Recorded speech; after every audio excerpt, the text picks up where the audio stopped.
House boat एक ऐसी जगह है जहाँ पे बंदा दुनिया से कट के आता है, बिल्कुल अपने आप को रिफ़्रेश करता है। They don't want to get connected with the world, but now the concept has changed. आजकल के ज़माने के कस्टमर्स उनको बिल्कुल कनेक्टेड चाहिए हर एक चीज़। They can't stay without wifi. आने से पहले कस्टमर का पहला यही होता है कि what is the wifi password.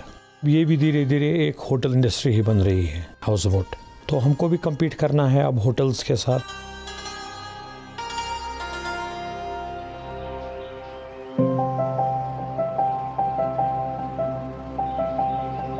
मेरा नाम बिलाल अहमद बतकू है। मैं इस मुगल शेरेटन हाउस बोट का ओनर हूँ, जो कि एक लग्जरी प्रॉपर्टी है डल लेक में। मेरी फैमिली करीबन 100 साल से ज़्यादा इस बिज़नेस में है। हमने इस मुगल शेरेटन को आज के मार्केट के कम्पिटिटिव मार्केट के हिसाब से तैयार किया है। पहले we have to tell the client what facilities we are providing you. बहुत सारे ऐसे वाक़या हैं जब क्लाइंट ने पहला उनका यही था कि वाईफाई नहीं है तो स्टे नहीं करेंगे। हमें मालूम था कि इंटरनेट के आने से हमको क्या हमारे बिज़नेस में इंक्रीज़ होगा। उसके बाद फिर हमारे पास एयरटेल हमने कांटेक्ट किया, तो एयरटेल ने कहा कि ये middle of the lake internet आप लोगों को देना, इट्स अ हार्ड जॉब। जब हमारे पास प्रॉब्लम आया कि डल लेक को कनेक्ट करना है, तो it felt like a challenge. Reason being Dal में पोल्स नहीं है, तो वायरिंग कैसे होगी।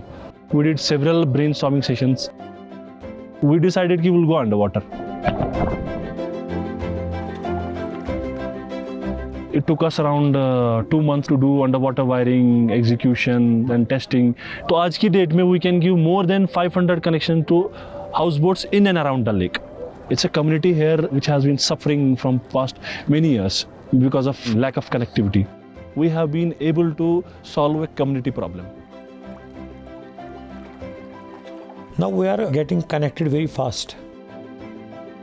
हमारे पास जो भी ईमेल्स आते हैं, replying them back with the photographs. जो भी हम नया कुछ करते हैं वो फर्स्ट हम इसका फ़ोटो शूट करके एक सोशल मीडिया पे डालते हैं। We have repeated clients who come normally 5 times, so when they get good services, good Wi-Fi system, they get all the facilities what they have back home, they prefer again to stay with us. In a hotel you can put things in a car or in load carrier and you can just unload them at the hotel. लेकिन हमारे पास first it comes to the ghat. From the ghat we have to bring back in a shikara up to the houseboat. So it's challenging, especially in winter times. The upper layer of the lake freezes. It's very hard to manage these things. We are taking pains for our customers. We are trying to give the best to our customers. I feel proud that still Mughal Sheraton stands where it is.